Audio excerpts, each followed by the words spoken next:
Horizon Talk Radio. Horizon Talk Radio. Talk radio that deal with the real issues.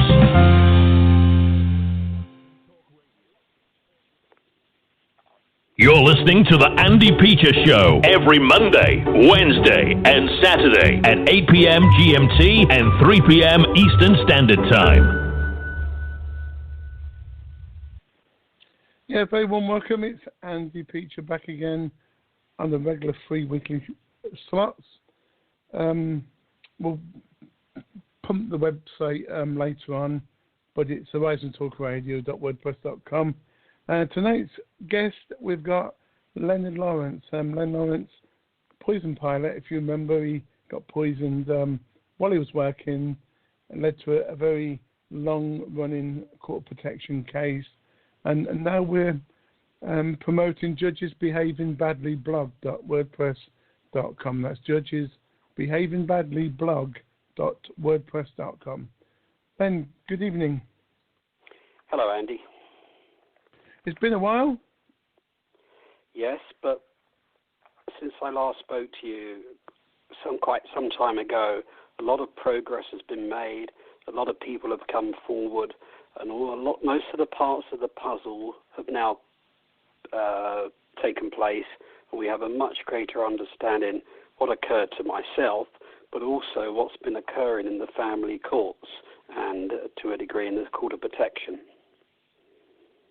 Yeah, I'll just say one thing, and then I'll let you do most of the talking. And when you want to break, just talk to me, and I'll ask a question or remind people of the blog. But I would have thought, all these judges, especially Judge Simon Oliver, he's got to be the number one culprit for behaving badly the most. I would have thought he'd curled underneath somewhere and hidden for forever, and just left the badness that he left behind in the past. But he's still practicing, and that's got to be wrong. His Honour Judge Simon Oliver is a cog in a much greater wheel, and we can now put all those cogs in and give a much greater understanding. The reason I've come on this show tonight is to talk briefly about the website, His Honour Judge Simon Oliver, Judges Behaving Badly. It was set up, and I'm just looking at the website tonight. The first entry is dated the 15th of April, 2016.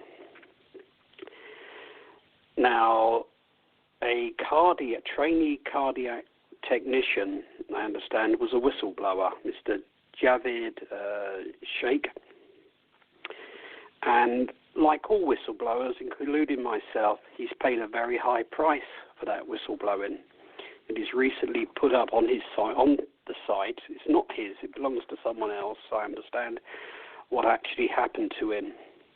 But the formation of that site, around about April 2006, has triggered a lot of the victims to come forward, particularly in the Thames Valley police area.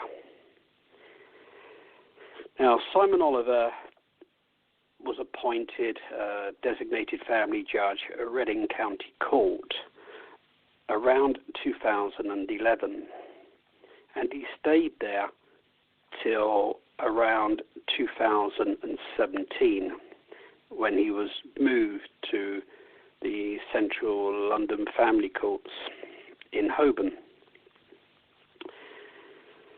My own case came before Simon Oliver. What actually happened in 2011, I was awarded a legal aid certificate by the Legal Services Commission Special Cases Exemplary Funding Unit. And the legal aid was that my case posed a substantial question to be answered by the Court of Appeal. I was represented by the law firm Simpson Miller and St Philip's Chambers, Birmingham. And the hearing before Simon Oliver took place on the 16th of April 2016. present was a barrister, Mr. Day, and for my former wife, she was represented by the barrister Dominic Brazil, 1 King's Bench Walk Chambers. And it was for permission to appeal. And the case came before Simon Oliver. Simon Oliver was very restrictive who he allowed into that courtroom. Someone who had come along with me, a man called Captain John Hyde, was not allowed in. And the hearing took place. And before him, His Honour Judge Simon Oliver had 5 Court of Protection medical certificates which had never been disclosed to the Court of Protection by Barrister Dominic Brazil, 1 King's Bench Walk Chambers, and others. And we now know Simon Oliver was not a Court of Protection judge at that time. So he was hearing an appeal for permission to appeal with 5 Court of Protection certificates which he had been told had never been disclosed to the Court of Protection. Rather than transfer that case to a High Court family judge or a ticketed Court of Protection judge, Simon Oliver proceeded with the hearing. And actually in the hearing he actually said, it says here, does it not?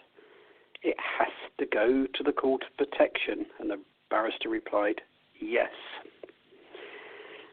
During that hearing, it became apparent that my solicitor, Paul Higgs from Simpson Miller, had not briefed my barrister, Mr. Day, fully. Anyway, the hearing continued. It came to an end, and Simon Oliver reserved judgment. On the 30th of August 2012, Simon Oliver produced his judgment, refusing me permission to appeal. But I was a patient under Part 7 of the Mental Health Act, and the judgment, I believe by Mr. Justice Gibson in the Court of Appeal, was very clear. A patient under Part 7 of the Mental Health Act does not require permission to appeal. Anyway, eventually, I appealed on Oliver's order, and the Court of Appeal asked me for a copy of the order Simon Oliver made. And despite repeated requests to Reading County Court, they would not provide me with a copy of Simon Oliver's final order. So I was running out of time in which to appeal. And a lady on the family division said she had no means of sending the order by post, by fax, by email. And I contacted the Court of Appeal, and I spoke to the Court of Appeal manager, Jeff Denham. He intervened, and within 10 minutes, he had obtained the court order which Simon Oliver had issued, and the matter could then proceed. The case went to Assistant Master Sally Meacher, Court of Appeal Master. We now know that Master Meacher telephoned Simon Oliver around October 2012 and told Simon Oliver that the Court of Appeal did not have jurisdiction in my case. The case had to go to a High Court family judge. And it all went silent. Then we recovered, well, not too long ago, a private email from His Honour Judge Simon Oliver, dated the 11th of February 2013, timed 1521, to Chris Hornton at Reading County Court. And it says, the papers in Lawrence need to go to Miss Bancroft Rimmer in the Court of Appeal. She is a Deputy Master. However, before they get there, I need to see the order I made, please, to see if it needs to be amended in any way.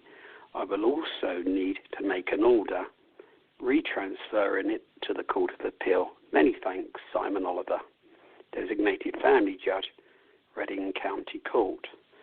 Now, what is interesting, we now know that it was Mrs. Justice Porfley who instructed Simon Oliver to send the case to the Court of Appeal. But there is no record of Reading County Court, His Honour Judge Simon Oliver, or anyone else telling me of this email. It was sent to me about 2 years later.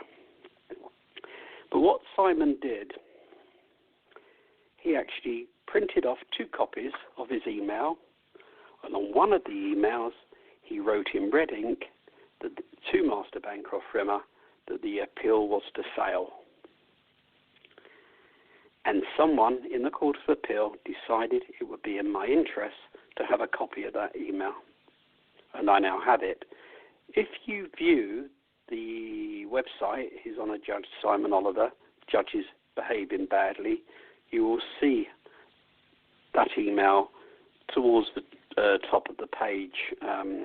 It's all there on what actually happened. So the question is, on how many other cases has Simon Oliver been sending instructions to the Court of Appeal to make sure appeals fail? As it is, Master Bancroft Rimmer also did not have authority to deal with my case. That is why the matter was returned to Reading. Over to you, Andy. Yeah, that sounds a lot of mistakes and deliberate No, mistakes. Andy, it was not mistakes. It was calculated down. Oliver should have known, well, he must have known, he's a circuit judge, that he did not have jurisdiction. So why did he continue to the hearing? And why specific instructions not to Chris Horton and Master Bancroft Rimmer? Now, what we have uncovered, that following the hearing with Simon Oliver on the 16th of April 2012, I sent to Reading County Court a copy of a transcript of a hearing at Reading County Court many years later, going back round about the 18th of August 2005. And it was Barrister Simon Cowden, instructed by Living Government Legal Services, informing His Honour Judge Charles Ellie that the official solicitor had not agreed the sale of my home. Now, Simon Oliver said, I can't produce that. Yeah. How was he able to identify that specific piece of paper? Because I wasn't allowed to talk at that hearing before him. And also, I'd actually sent it in the day after. Now, according to my solicitor, Paul Hicks at Simpson Miller, after the hearing, the very next day, on the 17th of April 2012, Simon Oliver ranks my barrister, Mr. Day at St. Philip's Chambers, Birmingham. Thereafter, Mr. Day withdrew from my case. Even as we now know, the Senior District Judge, Principal Registry of the Family Division, had instructed that my case be sent to the Court of Appeal and an appeal filed, and Mrs. Justice Porfley had instructed that the case go to appeal, the Court of Appeal. What I'm really puzzled about is why Paul Hicks at Simpson Miller, a solicitor, Bristol, was asking me to agree to sign, in direct pay, over £10,000. I was on legal aid, financed, as I said, by the Legal Aid Special Cases Unit.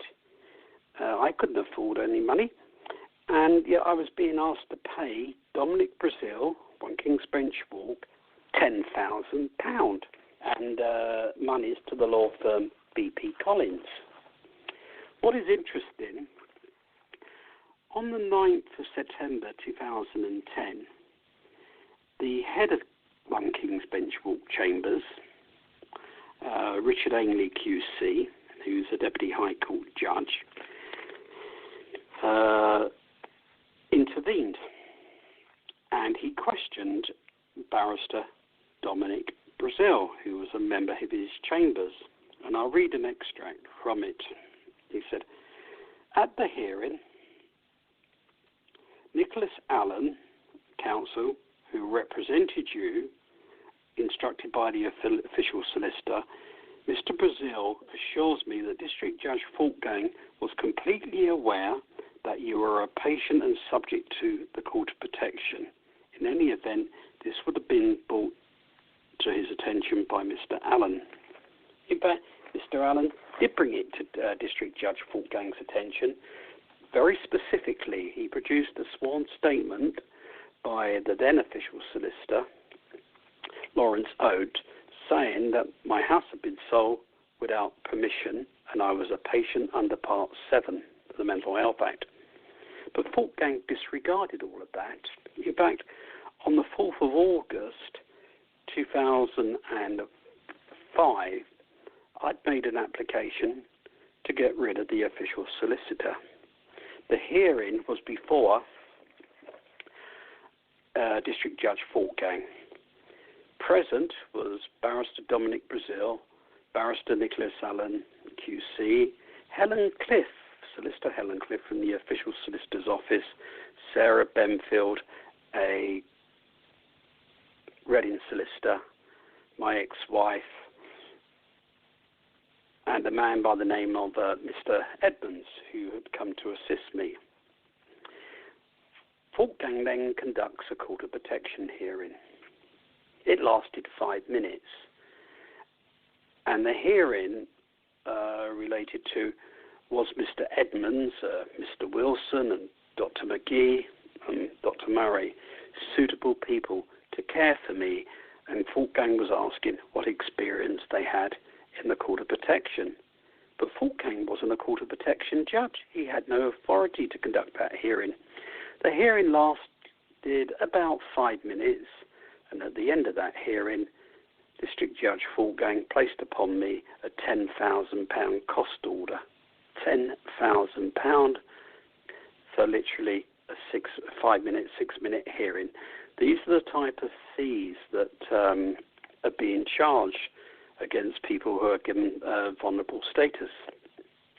With the hearing before Simon Oliver, Dominic Brazil, again, for a 1-hour hearing, Dominic Brazil was seeking £10,000 in costs. Again, another example of these high costs, the solicitor Susan Veronica Andrews, head of family law at BP Collins Solicitors in Gerrards Cross, Buckinghamshire. It was BP Collins who had instructed Barrister Dominic Brazil. For writing 2 letters, she attempted to claim £4,000. But the problem we all face is these are secret family courts and we're not allowed to talk about it. Back to you. Yeah, I was going to say earlier on, you know, maybe these mistakes, or was they, but you didn't let me finish, major corruption and major, well, you've answered anyway. And Andy, if you assert something, it has to be evidence-based. Evidence-based is when Detective Chief Inspector Clive Driscoll said at Maggie Tushell's Children Screaming to Be Heard conference in London. If you assert something, it has to be evidence-based. Evidence-based is when there's no other reasonable explanation. No, this is so well orchestrated what is occurring. Now, there's a recent case which has come on the website, and it involved Christopher Brooker, the Daily Telegraph journalist who also wrote for the Private Eye. He was involved with a case writing about a lady who had encountered Simon Oliver. He's Honour Judge Simon Oliver at Reading County Court. However, what Oliver appears to have done, when an order divorce had been concluded in the High Court, Family Division, by a High Court judge, Simon Oliver reopened this case and got himself into all sorts of difficulties, and it ended up going to, I believe, Lord Justice Jackson made an order. That's Lord Justice Rupert Jackson, Mr. Justice Baker, and Mr. Justice Moyson. But it all stems back to Oliver reopening a case. Now, again, in my case, I wrote to Lord Justice Mumby to try and find out whether His Honour Judge Simon Oliver was a ticketed judge. And Oliver had been in Reading from, let's say, late 2011 to about 2017. He heard my case in 2012. He was only appointed a Court of Protection judge in 2016.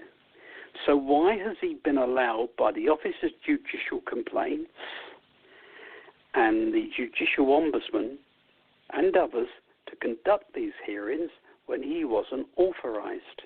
I'm not alone. In one case, Simon Oliver announced that he'd been appointed by Mr. Justice Singh, who was the presiding judge of Oxford, that Oliver had been appointed the president of the Queen's Bench Division to hear a case. I have the transcripts. Others have the transcripts. That's absolutely nonsense. The difficult these people are facing, they are hit with civil restraint orders and extended civil restraint orders, threats of imprisonment, and/or are also the seizure of all their assets if they speak out, say they are absolutely silenced. Now, many of us have gone to the police, specifically Thames Valley Police under Chief Constable Simon Habgood, Deputy Chief Constable John Campbell, and the head of professional standards at the relevant times was Detective Chief Superintendent, now Assistant Chief Constable Tim DeMeyer. We were complaining, a lot of the victims, and we were getting nowhere. And recently, some of us have been copying in Sir Tom Windsor, Her Majesty's Inspector of Constabularies, about what had occurred to us and our emails to the police and others. Then in 2018, Sir Tom Windsor, the Her Majesty's Inspector of Constabularies, published a report on Thames Valley. In February 2018, they announced that 35,000 crimes, including rapes, sexual assaults, domestic violence, and vulnerable persons cases were not being recorded by Thames Valley Police. 35,000 in just 1 year. So here we were complaining to Thames Valley, and we were getting nowhere. This coincides with the recent findings by Paul Morgan Bentley from the Times, who went undercover in action fraud. And he found that less than 1% of cases were being investigated. Now, my case is actually one of the very few that action fraud did address, and they were actually extremely good. Over to you. Now, just repeat the website at this stage for anybody that's not had a pen, but they can start the show at the beginning and hear it again. It's Judges Behaving Badly blog .wordpress.com. Just let us know if you need a break, Len, and I'll find a Well, I'll just carry on just briefly, then we can drop for a couple of minutes. Now, what actually happened? Not all police officers are bad, but what is of concerning when officers of varying ranks and seniority contact me off the record to tell me where to look, what to do, and advise me. Why can these officers not do this on the record? So the problem is at the very top. Now, we know that the Attorney General, former Attorney General Dominic Greaves QC, has specifically wrote to Thames Valley to investigate part of my case, the theft of all my documents. An entry on Thames Valley Police computer, which has been sent to me by an unknown source, shows that the request was deemed as vexatious, and the then acting Sergeant Mark Stevens, High Wycombe Police Station, wasn't going to do anything about it. It was actually later dealt with by Her Honour Judge Campbell, His Honour Judge Ellie, and Judge McCulloch. The two circuit judges spent about 20 hours with me on a one-to-one basis, and Judge McCulloch about 2 hours. What a waste of our judiciary's time, simply because an acting sergeant in Thames Valley couldn't be bothered to investigate. Anyway, it resulted in Susan Andrews, the solicitor from the head of family law at BP Collins, attending call, and having denied being in possession of my financial documents, she was ordered to make a new statement, and she admitted that she had obtained my stolen documents from my former wife. So why did her firm, BP Collins and Dominic Brazil, place all these costs on me, amounting to almost several hundreds of thousands, when they had my stolen documents? They knew all my financial records. That's just a part of this. Now, we also know that the Crown Prosecution Service in Reading had reviewed my case around 2013, after Simon Oliver had conducted this hearing in Reading when he weren't called a protection judge. The case was passed to Thames Valley Police force solicitors, who passed it to the force to deal with it.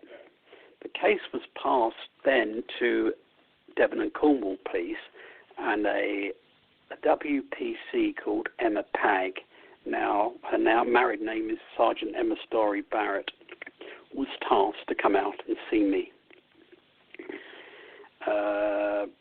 Emma Barrett, Story Barrett, alleges that she came to my house, attended, spoke to me at length. I was difficult to deal with, and she then, on the entry on the Devon and Cornwall Police file, is that she sent an email back to Thames Valley. Well, Thames Valley Police can't find that email, but the difficulty Devon and Cornwall Police have, on that day when Pack came out to see me, an officer, very senior, whose background was with the military and special branch, was at my home with one other all day. The force have now admitted that they lied and she never came. That's an example of corruption and dishonesty. However, I complained to Inspector Hammond. He whitewashed it in Devon and Cornwall Police. Then Acting Chief Inspector Chris Hills. He whitewashed it. Then it was elevated to Detective Superintendent Claire Arms, Devon and Cornwall Police. She allegedly reviewed it, found no misconduct, then sent me a file on a completely different case, nothing to do with mine. It's believed she may have posted my case, my files, to someone else. I complained to professional standards. I dealt with a Sergeant Vicky Harper, who's allegedly passionate about safeguarding with Devon and Cornwall Police, and all of this occurred under the supervision of Superintendent Sam DeRaya. Now, this is just an example. Why are we wasting our time with these police officers? So the report was never taken from me, the statement, and it never got back to the Crown Prosecution Service. Now, in 2016, a journalist who lives in America, that's the other side of the Atlantic, I believe wrote to a senior chief superintendent in the Metropolitan Police, and that officer, his name was Chief Superintendent Downing, Nick Downing.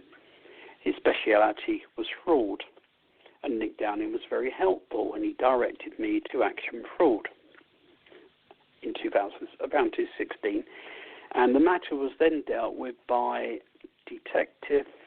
a former Metropolitan Police economic crime detective, Andrew Profit, who was the deputy director of Action Fraud. And I made 2 long statements, and a request was made to Devon and Cornwall that I be visited. An officer by the name of Neil Blackhurst came out to see me with another officer, a Detective Constable Buckley. They viewed all these Court of Protection certificates and all the files which had been withheld by my solicitors, Simpson Miller from the Court of Protection, from the Court of Appeal, and from the High Court Family Division. And they went back, and from the files recently, that was the last I ever heard of them. And what had happened from the IPCC have released me their files, the ones that I'm not meant to see. Neil Blackhurst, Devon and Cornwall Police, telephoned Detective Inspector Gavin Tyrrell at Thames Valley. Gavin Tyrrell then took instructions, not from his Detective Chief Inspector. That officer was bypassed. The instructions came from Detective Superintendent Gillian Vanessa Wotton, who was the head of covert policing and special operations at Thames Valley. Then Wotton replied back to Detective Inspector Gavin Tyrrell, and the message was then passed to Devon and Cornwall not to take the statement from me. I was always puzzled why the Detective Chief Inspector was being bypassed. Now I know he had a secondary role. He was an auditor for a Magistrates Inspector of Constabularies within Thames Valley, so that officer was being bypassed. But we have all the files, and the statements were never made. Anyway, Andy, back to you. Yeah, maybe we can cover the bigger weighted barcodes that we never... Yeah, we'll go into Court of Protection. We'll have a break for a couple of minutes, then we'll go into the Court of Protection barcodes and the certificates. Okay, I'll have a couple of minutes, and again, the website for the judges is judgesbehavingbadly.blog.wordpress.com, and I think there's another website floating around which called the Oliver 8, but we'll find that another time. But what has actually happened, Andy? The website has been copied because it was ordered to be taken down. I don't know how many people have copied it, but it's certainly up there in different formats. Okay, no problem. HorizonTalkRadio.wordpress.com. Now it's your turn. Horizon Talk Radio. Horizon Talk Radio. Talk radio that deal with the real issues. Yes, sir. Reading you loud and clear. Clear. The clock has started. 5, 4, 3, 2, 1. Liftoff. We have a liftoff.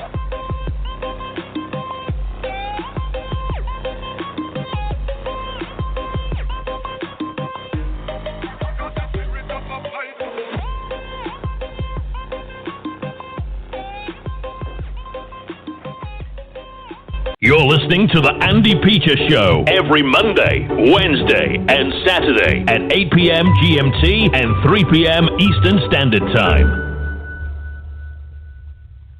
Yeah, welcome back. That was a nice little break. Len, do I fire away again? You said we were going to discuss now Court of Protection medical certificates. Yeah. And the whole issue, one of the main reasons I'm fighting this, along with others, is safeguarding. There was a chief superintendent called Gavin Thomas, who was, I think, a couple of years ago, was the chairperson of the Chief Superintendents Association, and he clearly recognised what was going on with vulnerable people. And he said, police officers who deal with vulnerable persons, children, adults, they should be specially licensed so they understand maybe the significance of court of protection certificates.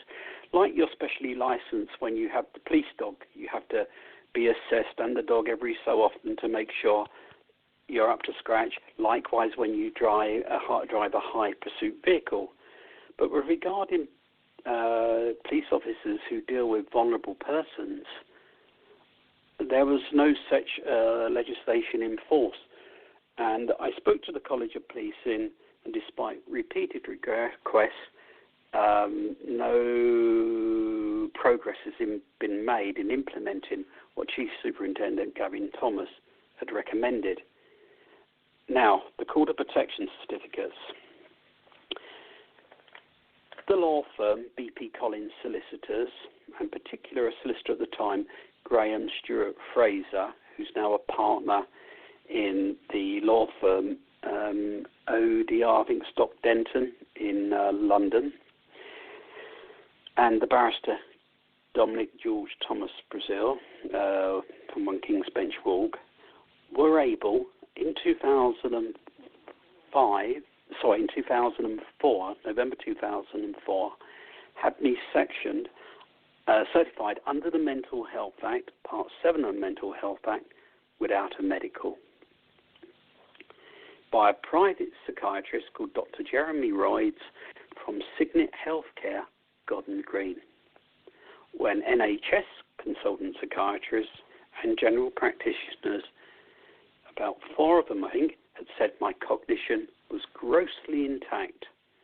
So at the strike of a pen by a psychiatrist who didn't examine me, all of my legal rights were taken away in divorce proceedings, very similar to what Christopher Brooker wrote in the Matthews case, which again surfaced with His Honour Judge Simon Oliver. So there I was, certified without a medical. Then, just to make sure I was silenced, Dr. Royce issued another medical certificate. And on this certificate, it was typed Court of Protection. Then he writes, Len Lawrence lacks capacity, effectively. Now, recently, well, about a year and a half ago, 2 people came to my house. They had similar ranks to a chief constable, but they weren't from the police. They were from a government agency, possibly with more powers, and they wanted to view this Court of Protection certificate specifically. And as the man, the lead said, this is just a piece of plain photocopying paper. He says, as you say, Mr. Lawrence, there's no serial number, there's no barcode, and more importantly, and this is the point he raised, there is no Court of Protection seal on any of your Court of Protection certificates, and there's no security embossment on the paper. This is a forgery, and it was used to hold you. He gave me instructions to send this Court of Protection certificate to the Chief Constable John Campbell of Thames Valley Police and the Deputy Chief Constable. I emailed the certificate and I posted a hard copy last year. I've had no reply as to the authenticity of this document. So that's what's happening. Just places a plain photocopying paper with the word Court of Protection certificate on, silences you and takes away all of your rights in court. And they're dealt with by judges like Simon Oliver, who at the time did not hold Court of Protection authorization. I made inquiries recently with the Auditor General as to the number of Court of Protection certificates issued. They have no record. That's because there is no central database at the Court of Protection at or with the Auditor General as to the issuing of these certificates. You just basically go online and print one off. Now, in 2013, there was a House of Lords inquiry into the Mental Capacity Act, and Lord Hardy, who was the chair of that committee, in his printed account, he said tens of thousands of people are being certified under the Mental Capacity Act, and the safeguarding policies are not being followed. In some cases, they are being willfully disobeyed. And that's what occurred in my case. Now, I have a letter from Buckinghamshire Mental Health Trust. They said they were aware of the Court of Protection certificate order, but they have no record of the Court of Protection certificates. Their psychiatrist, Dr. Tony, issued 2 Court of Protection certificates, but there never was a Court of Protection order. And the Court of Protection certificates were sent to, I got the letter here, they were sent to Mr. Stephen Piper, who was a caseworker in the Office of the Official Solicitor and Public Trustee in Chancery Lane on the 25th of February 2005. And it says, please find enclosed the completed medical certificate for the Court of Protection. Hope this is satisfactory. Dr. Joseph Tony, Acting Consultant Psychiatrist. But Stephen Piper in the Official Solicitor's Office never disclosed this Court of Protection certificate, nor did the solicitor he was working under, Solicitor Helen Mary Cliff, in the Office of the Official Solicitor. It was hidden from both the Court of Protection and the High Court Family Division. Now, we've recovered all these documents, but when we started to look into the Official Solicitor, it was interesting what we found. During the period 2006 to 2009, over 600 families, parents, mum and dad, were certified as lacking mental capacity when their children then faced adoption. From 6 to 9, over 600 families, mum and dads. They were refusing to release the numbers from 2009 to 2019. So wonder how many parents have been certified. Because what happens once the litigant is certified, the Official Solicitor's Office was stepping in, making all the clinical, financial and divorce settlements without the Court of Protection knowing. And because there's no record of these Court of Protection certificates, they could get away from it. Now, there was an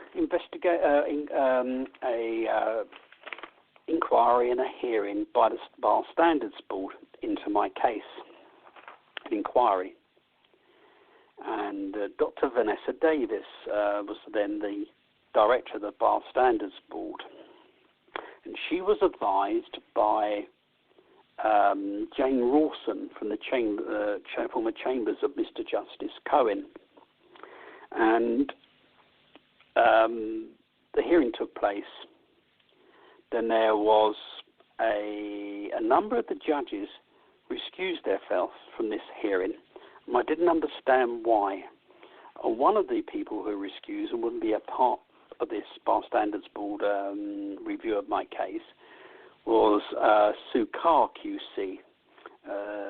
Sue Carr QC is now Lady Justice Carr in the Court of Appeal, and there was others. But what was interesting, and I now know, that Alistair Barbado, the then official solicitor, wrote to the Bar Standards Board director and said the point where the Court of Protection was necessary had never been reached. That's why it wasn't registered.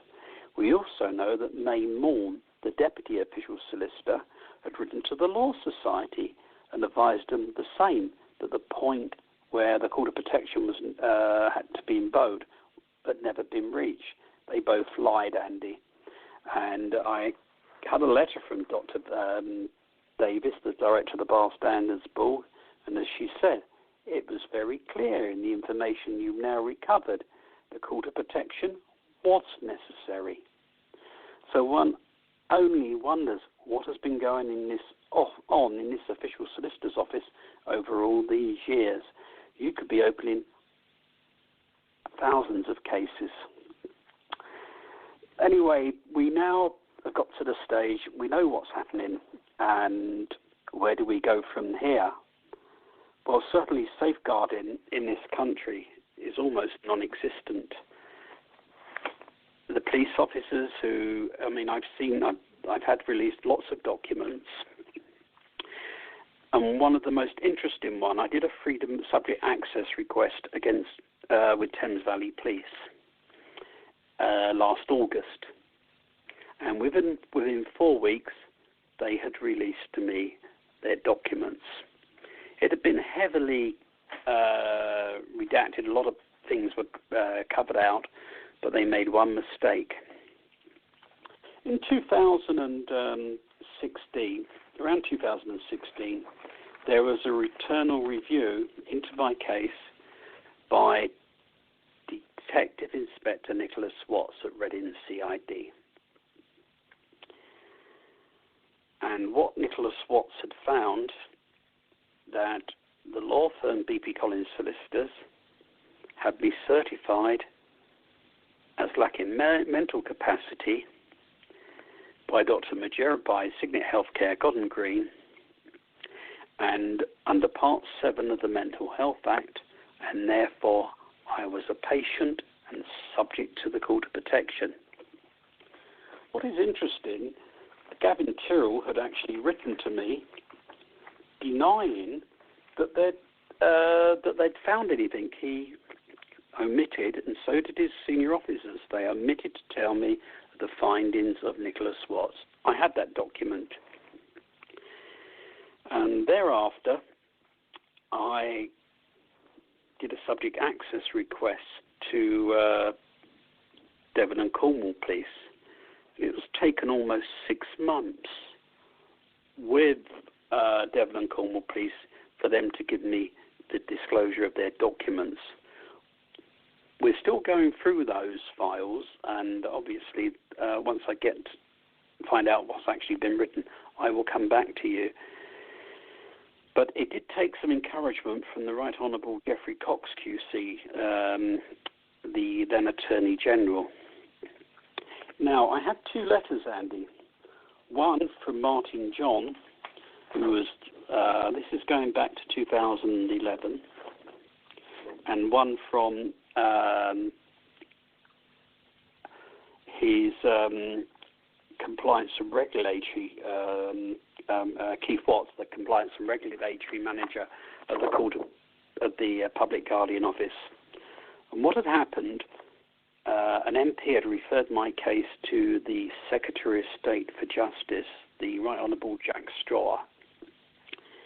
And Jack Straw had written to Martin Johns, who was at the time Chief Executive and Public Guardian, asking him effectively, why wasn't I protected? And in the response from Martin John, then Chief Executive, said it was the responsibility of the certificate holder to ensure that the application was made to the court. And he directs blame at the law firm BP Collins Solicitors in Gerrards Cross. Now, I think it was last year, I was taken by 2 other people to see the then Attorney General, the Right Honourable Geoffrey Cox QC. And Mr. Cox very kindly his office wrote to the CPS, and they took advice from the Ministry of Justice, and I have been sent by the CPS and thereafter by Mr. Cox's office the process where I can set aside all judgments in my case without the need to go to the Court of Appeal. it can all be set aside, the harming of a vulnerable person. Back to you. Yeah, we've only got a few more minutes left, about 10 maximum. I wanted to just comment. I mean, we don't have to discuss it, but I also think I've got 3 little bits to say. Medical certificates in general, I think they're being abused by doctors that may or may not be taking a bribe, or I mean, they should really be certificated or barcoded as well. Andy, the way to stop this is that the certificates come from a central register. The Auditor General doesn't know, so they could come from the Public Guardian Office or an office within the Court of Protection, serial numbered, barcode, security embossed paper. So there is a central record of who's obtaining these certificates, where they are going, and there's a full audit trail. If I go and buy a car, or you buy a car, first of all, we get a logbook. The seller has to notify DVLA, and we have to notify DVLA where the owner is. We have to insure it. DVLA is notified. We tax it. DVLA is notified. And when we go on the roads, the ARPN knows where we are in that vehicle at all times. You get someone who's extremely vulnerable, a certificate gets issued from a high street solicitor, printed off a computer, and no one knows what happens then. And that is how they're getting away with it. You know, I was referring to GP medical certificates and death certificates. Just as an example, you've given a very good one of the Court of Protection, but I think all certificates, full stop, should be barcoded or done on the proper paper, or done computerized or whatever. Yeah, because. But then if they did that, they couldn't get away with what they're doing now, Andy. That is why, like I say, we need to... You just said the big word earlier, safeguarding is the answer. We need to recruit DVLA to go into the Court of Protection to show how to audit documents. I mean, and again, you get thrown into the long grass. I can recall, I've got a letter here in front of me now. In desperation, I wrote to Lord Justice Sir James Mumby in November 2006. In fact, I wrote to his then clerk, George Pidgley. By return of post, right? One day later, Lord Justice Mumby gave approval to George Pidgley to release to me a judgment. I think it was G 2003 to Family FLR 42. If the President of the Family Division can respond to a letter that quick, and his clerk, 6 months for a date subject access request from Devon and Cornwall Police. And Thames Valley Police don't even want to speak to me now. Well, yeah, and I had another point. The Bar Standards Boards, I don't know if a lot of people realise this, but the majority of lawyers who go into court and they're doing liquidation. Sorry, that's not the right word. They're taking on your court case. They're not actually registered with the Bar Standards Board to take on litigation. Definitely not. Well, here's an interesting point. Alistair Walker, who was the chair of the Criminal Bar Association, he published an article. An article was published how barristers are being bullied by the judiciary, and he actually sent a copy of that was sent to me. So barristers are also being bullied. So are solicitors, but we can talk more about that maybe at a later time. But the fact remains, I was certified without a medical, and Court of Protection certificates were issued. Part 7 certificates were issued. Only a judge in the High Court Family or Chancery Division or a ticketed Court of Protection judge could have dealt with my affairs. But by not disclosing these to these judges, then these solicitors and barristers and some unscrupulous judges are getting away with it, and people are being asset stripped, and others are having to pick up the pieces. And that's what's going on. And in Thames Valley, it's got so bad that you're now seeing this website created, which was created, His Honour Judge Simon Oliver, judges behaving badly. You see in the Oliver 8 website, there'll probably be more. And, I mean, when you look at some of these cases, I'll give an example. We'll take the case of Sarah. Sarah is being kept in Reading in a care home. She has cerebral palsy. Her mother lives over 100 miles away. Sarah's about 40. The mum's in her 70s. The mum has to come all the way down from Wales to see Sarah, then travel home, so she can only spend a little time with her. According to the file I saw, the mother, the Thames Valley Police have no objections to that woman, that disabled lady being retransferred to Wales. Yet Simon Oliver is refusing that transfer. There's the case of Jean, a similar case, having difficulties seeing his partner. There's the case of David. David's in a care home in Reading. His mum, David's around in his 60s. His mum, I believe, is 90. They're both in different care homes, but Simon Oliver is not allowing David to see his mum. What is wrong with this man?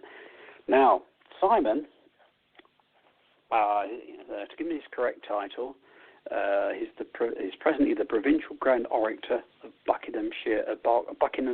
Berkshire Freemasonry. Now, what is interesting, people associated with Simon Oliver's lodge has been to see me, and they've had a long talk with me, and they've told me exactly where I should be looking. There are Freemasons out there. One, we call him Ray. Ray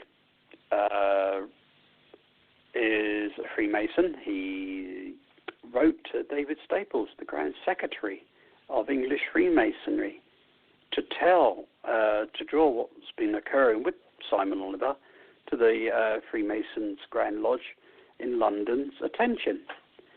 And the response back was, "Worshipful Brother Ray, spiteful." There we are, Andy. What's going on? Well, back to normal, isn't it? Judges are behaving badly. That's what's going on. So can we cut this short before we get the pips?